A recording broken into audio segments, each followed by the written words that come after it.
we're not going to finish the whole chapter here today, and it's not a super long chapter, and usually I wouldn't break it up into multiple sermons, except for the fact that there's a very famous false doctrine that comes right at the beginning of Genesis chapter 6, so I'm just going to preach a whole sermon on that, instead of spending 30 minutes, in the sermon talking about that and moving on to something else. And I want to talk about this doctrine of the sons of God, the sons of God. Now, you might be here tonight, maybe you're not familiar with what I'm talking about.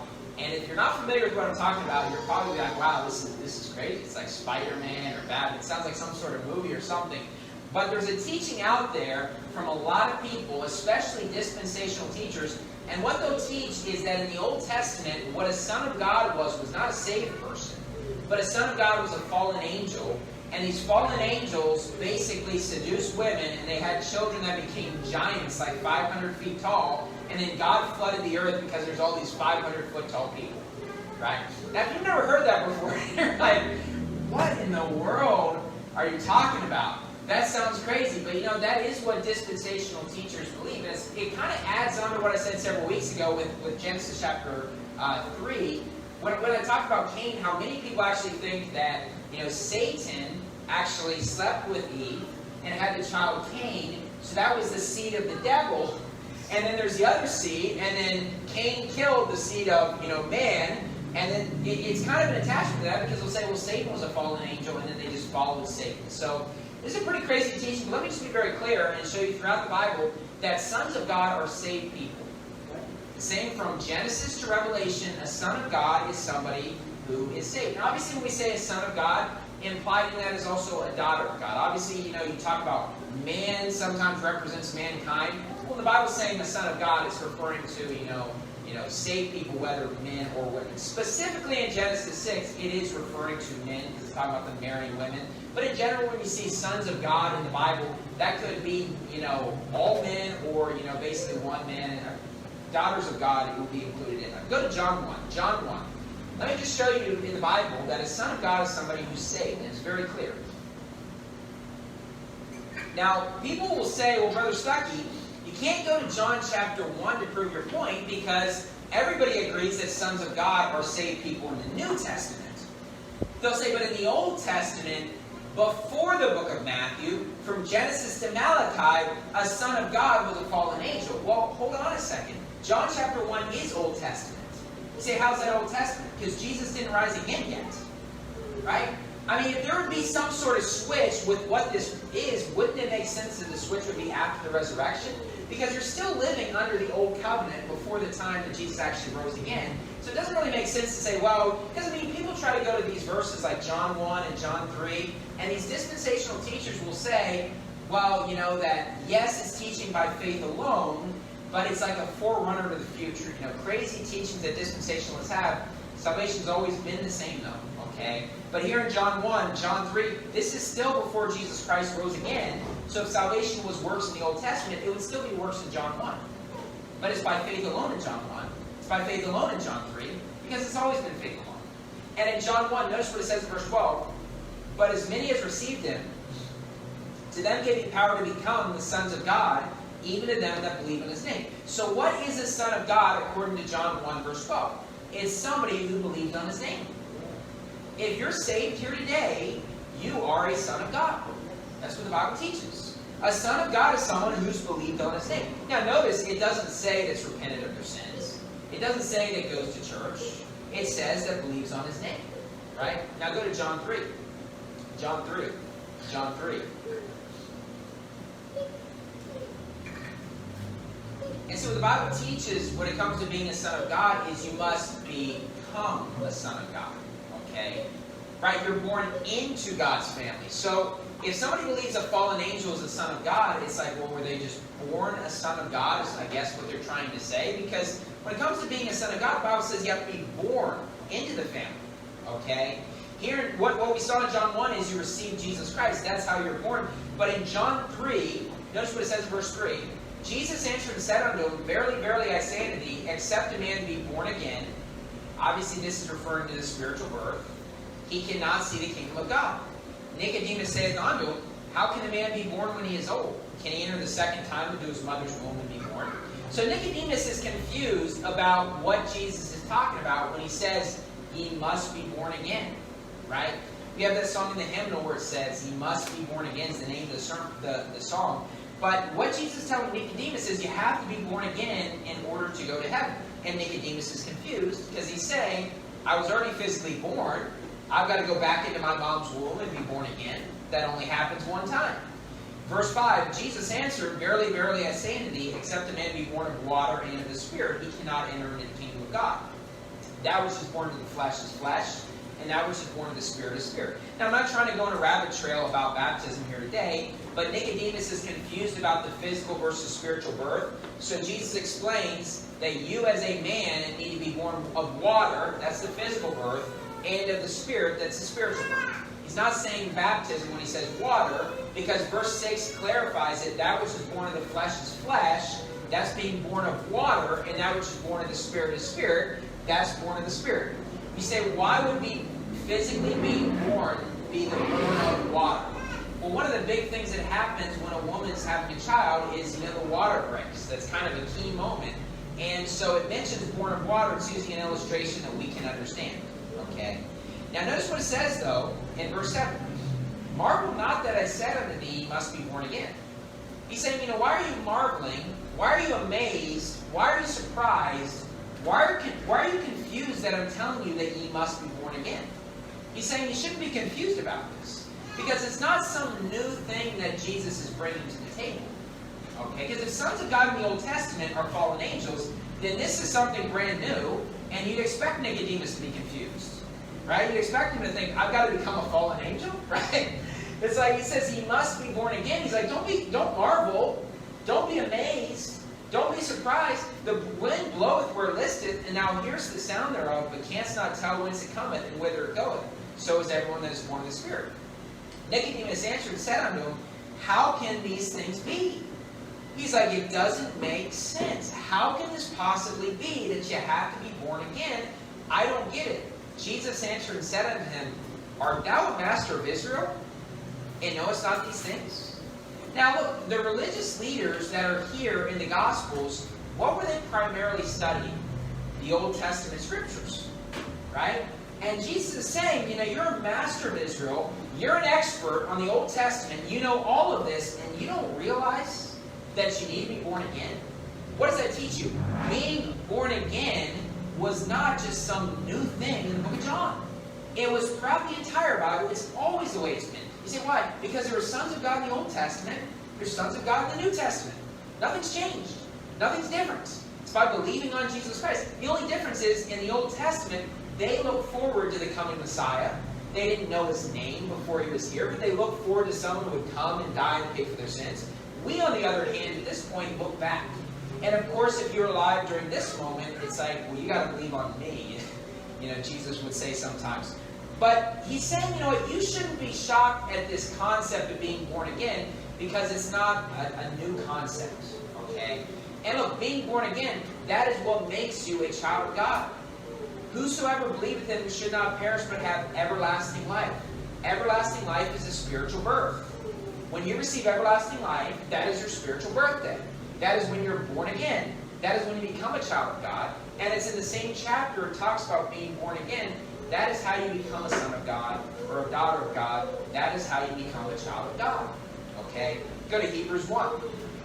Hebrews 1. Hebrews 1. Now look, we will go later in the sermon to Genesis 6, and I will break down from Genesis 6 itself why it does not teach what they say. I'm just giving you some verses that are just very clear on this topic. Now, look, these are not the only places, though. Even in the Old Testament, it teaches that the sons of God are not fallen angels, right? There's, in the book of Job, in the first 2 chapters, there's several proofs in Job 1 and Job 2 that the sons of God are not fallen angels. And I don't have time to go into that. I made a video on YouTube several years ago. It's one of my most viewed videos because there's these crazy people that believe this doctrine of these giant 500-foot tall humans, and they want to argue about it. But the Bible's just very clear from cover to cover. There are a couple tricky verses that people get confused about, but you know what? There's hundreds of verses that just make it very clear that believing makes you a child of God. That's the spiritual birth. That's how you become a son of God. Hebrews 1 verse 3.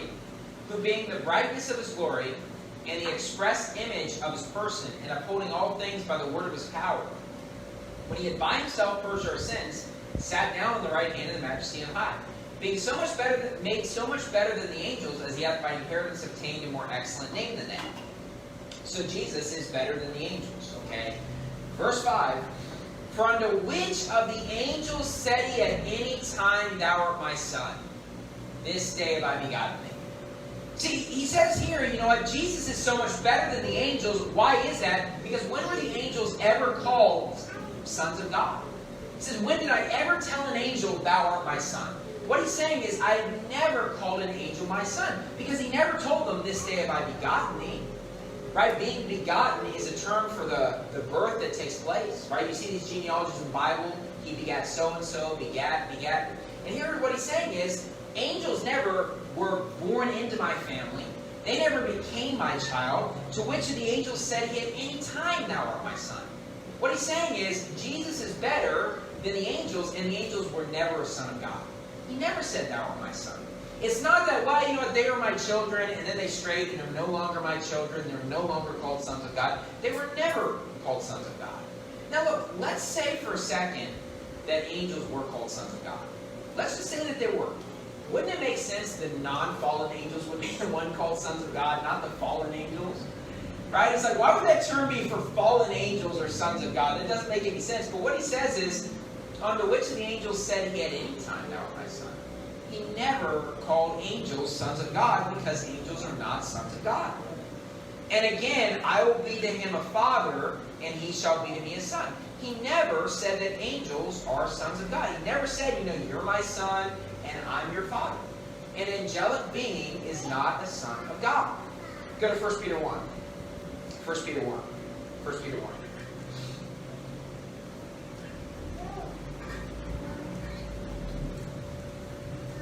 Now, I'm not even going to the extreme fringe on this doctrine and this topic. I mean, I mentioned how some of them teach that Cain was actually Satan's child. But there are some, you know, there's videos on YouTube where some people believe that you can look at these major mountain formations in this world, and that there are like these 100-foot tall fallen angels that are that mountain. And you can see the face and the nose. And when they were drowned in the flood, that is what mountains are. That is what these giant, you know, rocks are and all these things. They're actually fallen angels that got basically, you know, fossilized during the flood. They're like, well, look at the nose you can see in this giant mountain and everything. It's like, this is insane. This is crazy, right? 1 Peter 1, verse 12. 1 Peter 1, verse 12. Unto whom it was revealed that not unto themselves, but unto us they did minister the things which are now reported on you by them that have preached the gospel on you, and the Holy Ghost sent down from heaven. Which things, notice this, the angels desire to look into. See, the angels desire to look into these things, but they don't fully comprehend this. See, angels are not judged like human beings in terms of going to heaven or hell. Why do angels go to heaven? Why do they go to hell? Well, it comes down to their works, actually. And you know, the angels that rebelled against God, well, you know what? They're going to be in hell. And that's 1/3 of them. That's quite a few. The angels that didn't are going to be in heaven. That's not how we're judged. See, they desire to look into these things. They don't fully comprehend this. They don't fully get it, right? We get this. They don't, right? We don't have the mind of an angelic being because we're not an angel. And they don't have our minds either. Go to 1 John 3. 1 John 3. 1 John 3.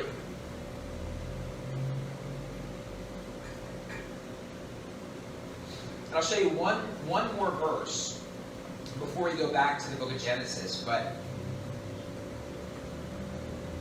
1 John 3, verse 1, notice what the Bible says. Behold what manner of love the Father hath bestowed upon us, that we should be called the sons of God. Now, who's he referring to when he says us? Well, he's referring to saved people. Saved people wrote this book. I mean, John wrote this book, and then he's obviously writing it to saved people. Behold what manner of love the Father hath bestowed upon us, that we should be called the sons of God. Therefore the world knoweth us not, because it knew him not. So the Bible speaks about how special it is that we're called sons of God. And the indication is we are different than any other thing that God has created. Humans are different than anything God's created. Humans are above any animal. No animal is a son of God. No angel is a son of God. Now, angels might have more power in the sense of, you know, being strong or, you know, whatever. You know, obviously angel Gabriel in various ones. We see various things about them. But in terms of being sons of God, they are not sons of God, and we are. And God looks at us as being above them. Behold what manner of love the Father hath bestowed upon us, that we should be called the sons of God. Because obviously if you call somebody your son or your daughter, that's a term that you actually care about them. And if I were to say, this is my son Zeph, obviously people are going to realize, well, I probably care about him more than other people, because it's my son. And God looks at us as his son, and he treats us as his children. Right? He chastens us just like a father would chasten their children, and he loves us, and he never disowns us if we've been born again. You say, why? A loving parent would never take their child and throw them in an oven. And guess what? If you're a child of God, you will always be a child of God. You are his son, you're his daughter, and you will always be his child. But no angel has ever been called a son of God. That's what the Bible teaches. Now go back to Genesis chapter 6. Genesis 6.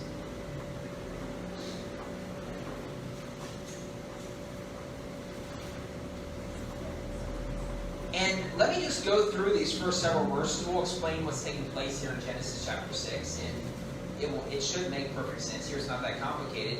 It says, and it came to pass when men began to multiply on the face of the earth. So when it's saying men began to multiply, obviously people are having kids now. A lot of people are being born.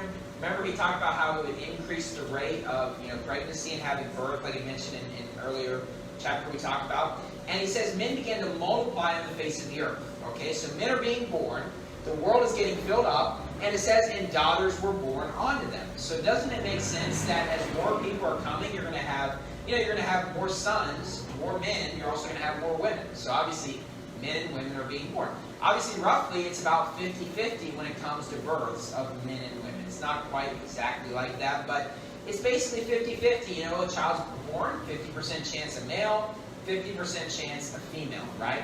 So we have people multiplying, and daughters were born unto them. And here's what it says in verse 2. That the sons of God saw the daughters of men, that they were fair, and they took them wives of all which they chose. So what we're seeing here in verse number 2 is that as people are multiplying, and you got 10,000 guys and 10,000 girls, the guys decided, you know what, we're going to pick our wives based on the ones that are fair, meaning they're attractive. So what you're seeing is the sons of God are marrying daughters of men that they find attractive. That's why they married them. You say, what is a son of God? Well, in this verse, a son of God is referring to males that are saved, because it's talking about males marrying females. Okay? But we see that we have these saved men marrying the daughters of men, right? Which it doesn't say daughters of God. You say, why? It's telling you they weren't saved. It tells you why they married them. Not because of what they believe, but the sons of God, saved men, marry the daughters of men, unsaved people. Why? That they were fair. They found them attractive. They looked upon them. They said, they're beautiful. It's like, I don't care what you believe. You worship the devil, but you got an attractive face. Let's get married, right? And look, there's nothing new under the sun. Isn't that a large reason why people marry people today? They find them attractive. They get married to them. It's like, wow, you know what? I found this girl. She's great. Man, I love spending time with her. She's awesome. It's like, oh, cool. What's her religion? Oh, she's a hardcore Catholic. It's like, well, why are you marrying her? Well, she'll get saved. Have you given her the gospel? Well, I'm working on it. Eventually, I'm going to give her the gospel, right? It's like, oh man, she's so pretty. She's a great girl and everything. She's a hardcore Buddhist. It's like, what are you doing? But isn't this what people do in 2021? Is it really shocking that before the flood, the guys were the exact same way? They married people based on finding them attractive. And look, I'm not saying that you shouldn't find your spouse attractive, because obviously I think that you should find your spouse attractive, but if that's the only reason, it doesn't say they married them because they were attractive and they love God. They married them because it's just they were attractive. It's like, hey, she's attractive, that's good enough for me, right? And so these saved people are marrying unsaved people, and they took them wives of all which they chose. So we have saved people marrying unsaved people. And the reason why is because they found them attractive. And let me explain something to you, though, that if you, as a guy, make this sort of compromise on marriage, and you marry someone who's a Catholic, and say, well, I know we have different religions, I know we believe different things, but I love her, I care about her. Look, if you're going to compromise on who you marry in terms of what they believe about salvation, you will compromise on every single thing about that marriage. Be prepared to raise that kid in a Catholic church. Be prepared to do the first Holy Communion, whatever the Catholic terms are, right? Be prepared that that child's going to be going to Catholic school, and they're going to have the Catholic traditions. But there are people that do this. I know people in college that married unbelievers. Guys that, I know 2 examples of people that, sometimes went to church with us and everything, saved people, and they married unbelievers. And probably because they found them attractive. One of my friends, he married a girl that was an atheist. She didn't believe in God, and they just didn't talk about religion. It's like, well, good luck on your marriage, right? You're a Baptist and you married an atheist. Good luck with that. I told the story before about, someone I knew in college. I wasn't necessarily friends with him, but I, knew him. I was around him from time to time because I was friends with his brother. And this person pretended, he faked being Muslim. That way, his girlfriend, or eventually, wife, he's married to her now, so the parents would let him marry her because they would not let him marry their daughter unless he was a Muslim. So he pretended to be Muslim. It's like, wow, if you're going to compromise on that, I'm going to pretend to be a Muslim. I wonder what else you're going to compromise on your marriage, right? It's like pretty soon you're going to be going to Mecca, right? Going to Saudi Arabia, pretending to be Muslim just because, there's nothing new under the sun. It's the same thing before the flood as it is today. Nothing's changed. Same thing. Guys will often marry girls because they find them attractive. Well, what's the result of saved people marrying unsaved people? Verse 3. And the Lord said, My spirit shall not always strive with man, for that he also is flesh, yet his days shall be 120 years. So basically, there's 120 years left, and I believe there's kind of a bit of a dual application here. One thing is, I believe from this point to forward, there's 120 years left until the flood takes place.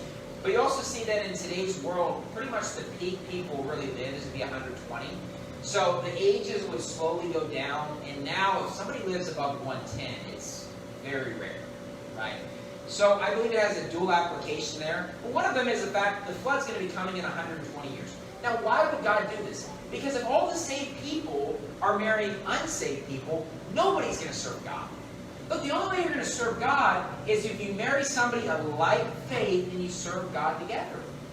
Now, are there some exceptions? There's some exceptions, but it's a very rare thing. And sometimes I see this with churches, how somebody will be married, to someone who's an unbeliever or someone who doesn't want to serve God. And it might be because they got married and they weren't saved when they got married. But they're in a situation where it's very hard to serve God because of their spouse. Now, I see that all the time. And look, if you don't have husband and wife on board when it comes to religion, you're not going to serve God. You say, why? Because everybody is against the things that we preach and what the Bible says. The world's pushing against you, and if you marry unbelievers, no one's going to serve God. And the kids, they're going to grow up and not serve God.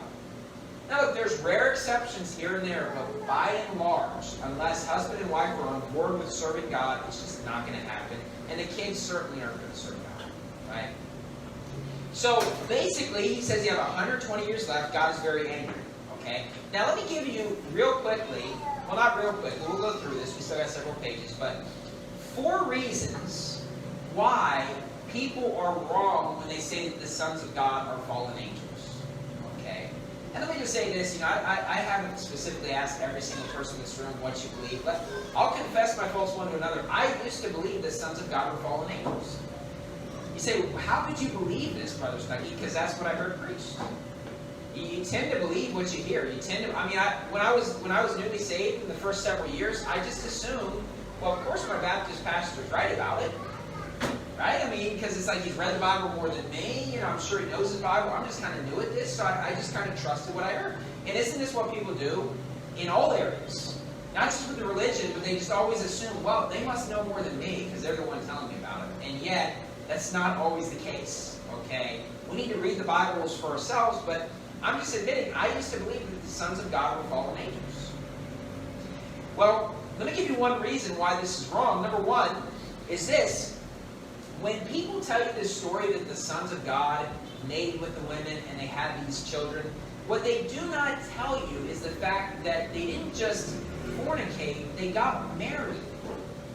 Right? Because the way they make this story sound, it's like there's this woman, and then all of a sudden this fallen angel pretended to be human, and then he seduced this woman, and she didn't realize it was an angel, and they had a child, and then he just left, and then she's just a single mom raising this like half angel, human, alien thing or whatever. Right? Where basically this fallen angel pretends to be a human, seduces this woman, and then just kind of leaves. Okay? But that's not what it says in Genesis 6 verse 2. What it says is that the sons of God saw the daughters of men that they were fair, and they took them wives of all which they chose. They married them. So, here's the thing. If you believe that the sons of God are fallen angels, and you believe that from the story, what you have to believe is this, that this fallen angel went to the altar with this woman, and they said their vows, and they said, I do, right? And apparently he found a birth certificate or whatever to prove who he was, this fallen angel. And they said their I do's, and then they lived together, okay? Now here's the other thing you got to realize, I wouldn't assume that the angels would really physically age, so this woman's like, why is it I'm getting older and my husband hasn't aged at all? Right? But what you have to believe is that just that they were together, and just every night, they slept in the same bed and everything, they had children, and all this time, she thought her husband was a human, and it turns out that he's a fallen angel. Now, another thing I want you to think about is this. If these were fallen angels, and this fallen angel was the height of a male, right? If he looked like a male, and then they had children, wouldn't you expect that the height of this child would be like a normal height? Because they say that, well, a fallen angel slept with a woman, and they had this 600-foot tall, creature. But if the angel is the same height as the woman, why would their child be like, like Jack and the Beanstalk or whatever? Right? It doesn't make any logical sense, right? But what it says is, they took them wives of all which they chose. It does not say they just fornicated once, and no, they took wives of all which they chose. And of course, during this time, well, go to Matthew 22. Matthew 22. Let me show you a few other places. Matthew 22. Hey, look, as I said, I'm confessing my faults one to another. When I first heard this, maybe it's just because most of the preaching was pretty boring. I thought it was interesting, like, oh wow, this is crazy and everything like that. But it's like there's a lot of logical inconsistencies with this. Okay? But let me show you in Matthew 22, verse 28. It says, Matthew 22, verse 28, therefore in the resurrection, whose wife shall she be at the seventh? For they all had her. Now this is this crazy story where this man marries this woman, and then, her husband dies, and then she keeps marrying the brother over and over and over again and everything. It's like, if this happened in real life, this woman would be put on trial for murder, right? If it's like your first 6 husbands died during marriage, it's just like, I think she'd probably be arrested because there's enough evidence. Like, why is it your husbands keep dying during your marriages, right? It doesn't make sense. But in the resurrection, whose wife shall she be at the seventh? For they all had her. Jesus answered and said unto them, ye do err, not knowing the Scriptures, nor the power of God. For the resurrection they neither marry nor are given in marriage, but are as the angels of God in heaven. See, the Bible teaches that, on earth, maybe you get married to someone and you spend your lives together, but it's not like that in the resurrection. And the truth is that in marriage, you're not married to your spouse like you were here on earth. In the resurrection, they neither marry nor are given in marriage, but are as the angels of God in heaven. Are as the angels of God in heaven. And the indication is, well, the angels, they don't marry, right? And they are as the angels of God in heaven in the fact that they do not marry. Now you say, Brother Stuckey, well, it says the angels of God in heaven, implying the angels of God not in heaven, that they are able to get married. Well, go to Luke 20. Let's cross-reference. Luke 20. Luke 20.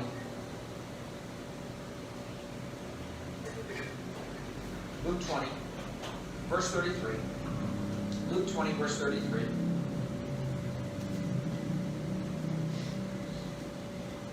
And we see the cross-reference here. Notice what it says in verse 33. Therefore in the resurrection, whose wife of them is she? For 7 had her to wife. And Jesus answering said unto them, the children of this world marry and are given in marriage. But they which shall be accounted worthy to obtain that world and the resurrection from the dead, neither marry nor are given in marriage, neither can they die anymore, for they are equal unto the angels, and are the children of God, being the children of the resurrection. So it says here that they are equal unto the angels. Okay? Equal unto the angels in the fact that they do not marry, nor are given in marriage. But it does not say in Luke 20, verse 36, for they are equal unto the angels in heaven. It doesn't say that. It just says they are equal unto the angels. So what the Bible's telling you is actually the very characteristics and nature of what the angels are. And angels do not marry, nor are they given in marriage. Okay? Now, go back to Genesis 6. Genesis chapter 6.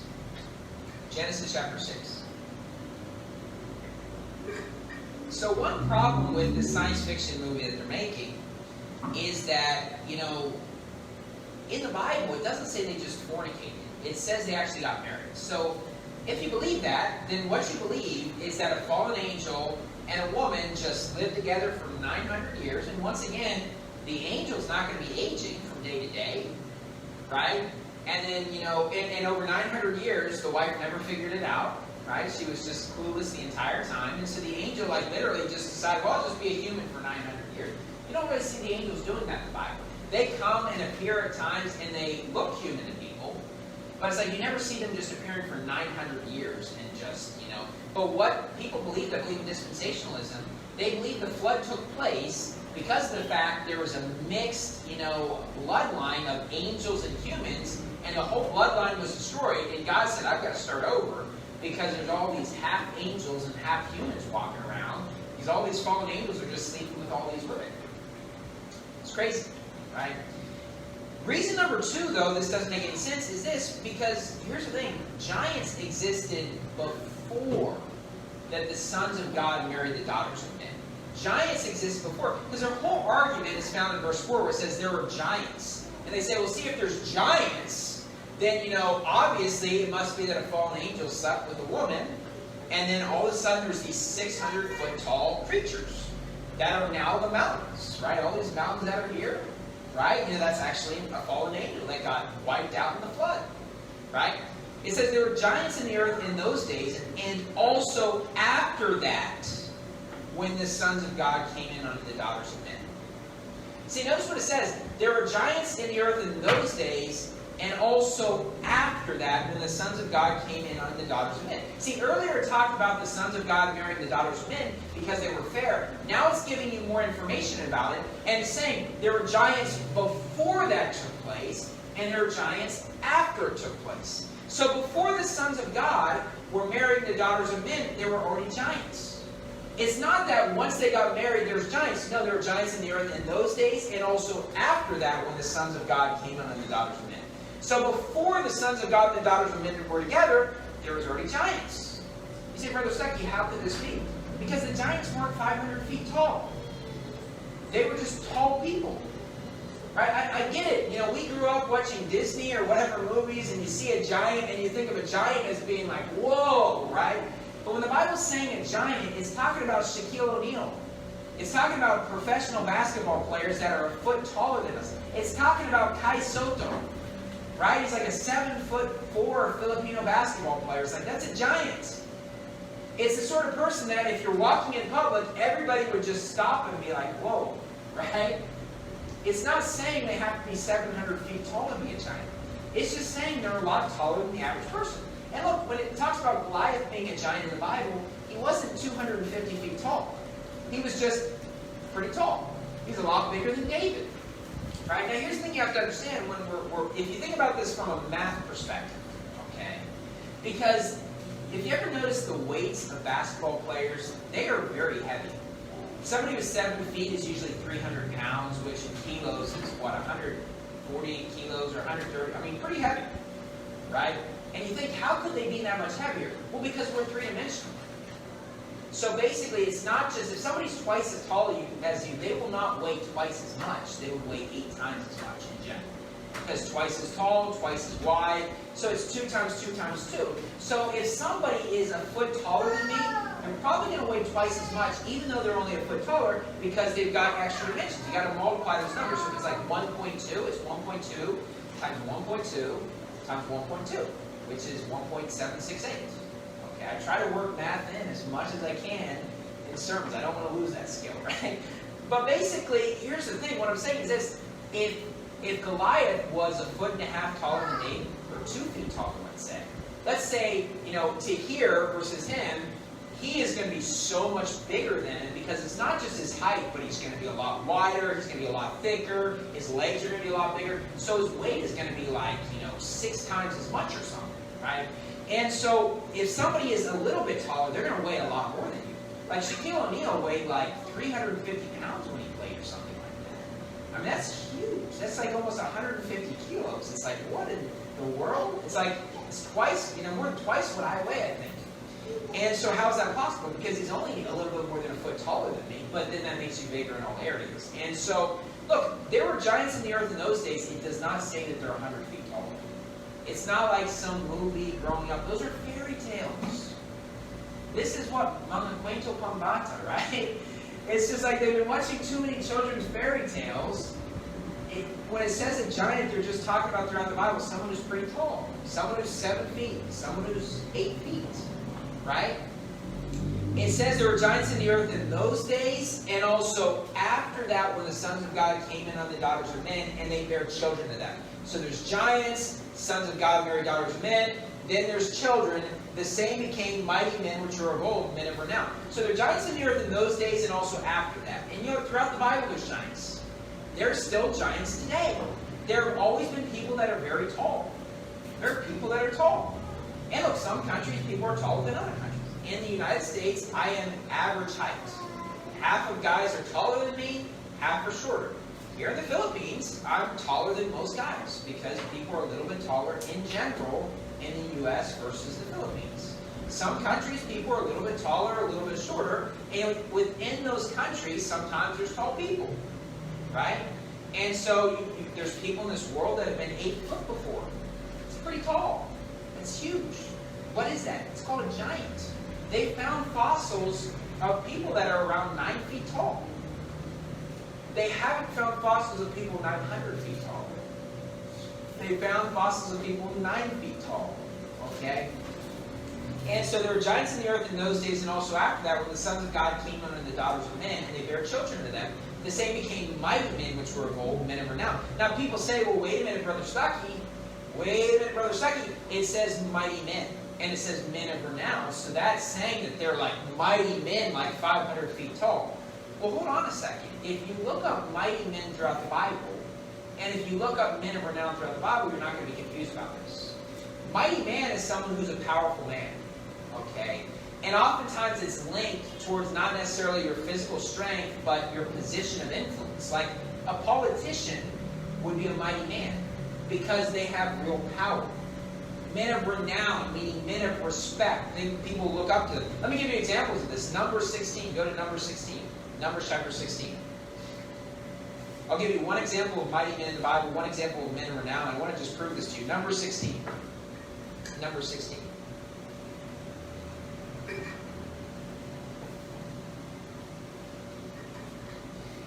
There are people that believe some pretty crazy conspiracy theories, like the angels dying in the flood and now there are these giant mountains, and then they believe things like there's these mermaids that are under the water and all of these different things. But here's the thing, what I believe is, what does the Bible say, right? It's like, if it doesn't line up at all with the Bible and there's nothing indicating anything like this, then I'd be like, well, I don't believe this, right? There's nothing to indicate people are 500 feet tall. Now, notice what it says in Numbers 16, verse 1. Actually, go to verse 2. Just go to verse 2. Numbers 16, verse 2. And they rose up before Moses with certain of the children of Israel, 250 princes of the assembly, famous in the congregation, men of renown. Do you see how being famous in the congregation is kind of linked with men of renown? Because it's somebody of influence. Somebody who's a man of renown. So, for example, let's say, various pastors you listen to online. In a spiritual sense, they're a man of renown, meaning that if they were here, you'd be like, oh, it's so great to meet you, you respect them. And within the world of influence in our country, politicians are men of renown, right? They're men of strong positions, okay? They're men of, and it doesn't mean that I'm saying that they're good people. It doesn't mean that but they are men of renown. They're people that have major influence. They're known. You see them on TV and things like that. Go to Revelation 6. Revelation 6. Revelation 6. But it never said in number 16 that these men of renown are 500 feet tall. It's just they were men of popularity, people that were known, people that were respected. They were kind of leaders. Revelation 6, verse 15. And the kings of the earth, and the great men, and the rich men, and the chief captains, and the mighty men, and every bondman and every free man hid themselves in the dens and in the rocks of the mountains. You say, Brother Stuckey, we got great men, rich men, chief captains, and we got these 200-foot tall giants, right? Because here's the thing. It's like, if these giants existed before, and the angels were mating with women, why is that not happening today? And they say, well, God doesn't allow it to happen. But then he lets it happen again in Revelation chapter 6. Because we're seeing the mighty man again in Revelation 6. Right? So what is a mighty man? It's a man that has influence. Because look how it's linked with great men. When it's saying great men, it's not saying a great man of the faith. Okay? Because these are the ungodly. But in terms of kings and princes and rulers, rich men, right? The Bill Gates and people like that, and the chief captains, so people that are powerful over armies, right? Leaders, the mighty men. So it's linked with people that have real prestige and influence and power. It has nothing to do with their height. It has nothing to do with the fact that they're half angels and half humans. It's just saying that they're powerful in terms of having position and authority and influence. Right? Now go back to Genesis 6. Genesis 6. Genesis chapter 6.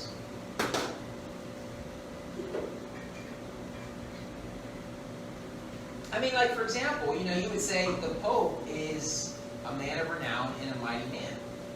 Now, he's not a godly person. I'm not saying he's a strong person, but he's a powerful person. If the Pope, his mission in life was to kill me, he could kill me probably in less than 24 hours. I'm sure he could just call down the order. It's like, Brother Stuckey said that about Catholics, put him to death. He's got this sort of power. Right? There's people that have real power, real influence. You look at religious leaders, especially in this country. A lot of these false prophets, they are men of renown. They're men of power. They're men that are linked in with the government and politics and stuff like that. It doesn't mean that they're tall, though. It doesn't mean that they're physically strong. It just means they have a powerful position. Men of renown and mighty men. So, Genesis chapter 6, number one, because they got married. It wasn't just this one-night stand like these dispensationalists try to make it sound. Number two, giants existed before and they existed after. There's always been giants. There always will be. And there was mighty men back then. There's also mighty men in the book of Revelation. So if you're saying those are half humans, half angels, that would have to exist in Revelation as well, which I've never heard them say that they believe that. Number three, here's the thing. God is not mad at angels in Genesis chapter 6. He's mad at humans. He's mad at men. He's not mad at angels. Because notice what it says in Genesis 6, verse 5. And God saw that the wickedness of man was great in the earth. The wickedness of man. He doesn't say the wickedness of angels. And I don't know what you'd call a half-human, half-angel, offspring that's 400 feet tall. I don't think that would be considered a man. I have no idea. Can they even believe on Jesus Christ if they're half-human, half-angel? It doesn't even make sense. But you wouldn't call that a man, right? When he's saying the wickedness of man, he's mad because saved people married unsaved, and now there's all this wickedness. He's not mad at the angels. And it's not that he had to flood the world because he had to purify the bloodline of these half angels, half humans. No, he's mad at men for marrying unsaved people, and now they're living ungodly lives. God saw that the wickedness of man was great in the earth, and that every imagination of the thoughts of his heart was only evil continually. And it repented the Lord that he had made man on the earth, and it grieved him at his heart. And the Lord said, I will destroy man whom I have created from the face of the earth, both man and beast, and the creeping thing, the fowls of the air, for it repenteth me that I have made them. So look, he's going to destroy man, human beings. He's going to destroy beast. You say, well, beast, is that a half angel, half human? No, throughout the Bible, beast is an animal. Okay? And a creeping thing, referring to insects, or beasts or whatever. And the fowls of the air, so the flying animals. So basically what it's saying is it's giving you kind of a breakdown of animals. You got humans, you've got kind of, the dogs and the bears and stuff is fitting under beasts. The creeping thing is your insect, as we would say. The fowls of the air are birds, so the flying creatures. So it's kind of giving you all these categories. It never says, I'm going to destroy the half angels, half humans. Right? Go to Genesis 18. Genesis 18. Genesis 18. This is consistent throughout the Bible.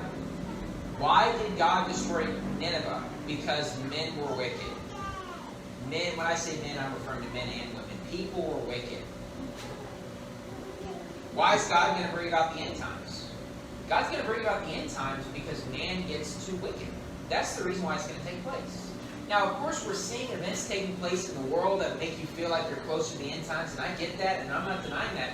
But the whole reason why the end times is going to come is because man gets too wicked, because that's always the way God operates. That's what you see in the book of Revelation.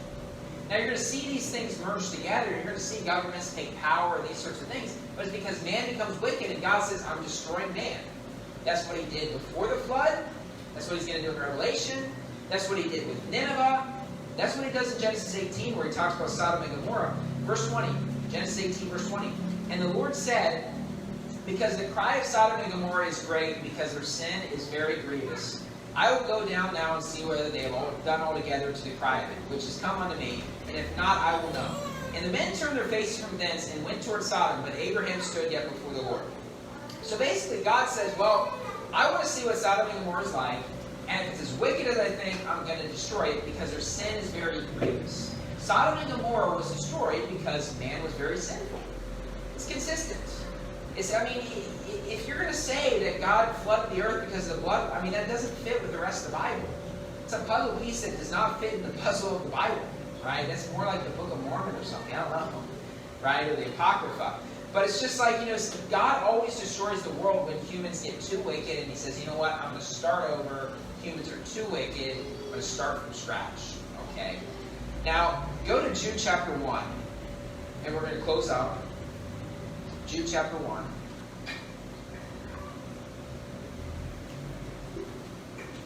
Jude 1. And we didn't cover a lot of verses in Genesis today because I just wanted to focus on this one topic, because this is a very common doctrine. I'm not sure, maybe some of you have never heard this doctrine before, but this is what they teach in a lot of Baptist churches. A lot of Baptist churches teach this doctrine.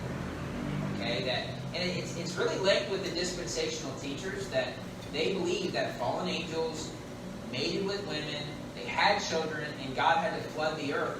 But you know what? Just think in your own mind, reading the book of Genesis, without any preconceived idea, does it seem like there's anything where God has to purify the bloodlines? Do you remember anything like that in the Bible? God's got to purify the bloodlines because these people have half red blood, half green blood.